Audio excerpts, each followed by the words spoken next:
नमस्कार दोस्तों power star Pawan Singh का बहुत ही ज़बरदस्त गाना का ट्रेलर आ गया है।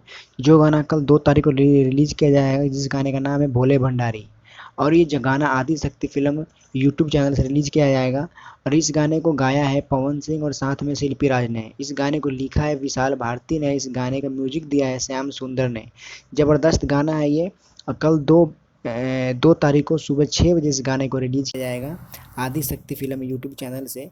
और पवन सिंह का ये बोल बम सॉन्ग ज़बरदस्त गाना है। भोले भंडारी गाने का नाम है। और इस गाने को आप लोग दबा के शेयर कीजिएगा और प्यार दीजिएगा।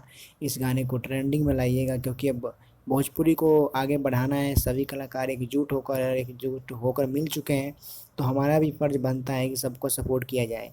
तो दोस्तों, आप लोगों को भोजपुरी को आगे बढ़ाना है तो पवन सिंह हो, चाहे खेसारी हो, चाहे कोई भी हो, सभी को सपोर्ट करें और वीडियो को लाइक करें, चैनल को सब्सक्राइब करें, ताकि एक से बढ़ के एक वीडियो आपके पास पहुँचे।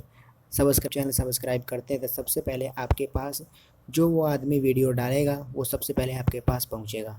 Thank you.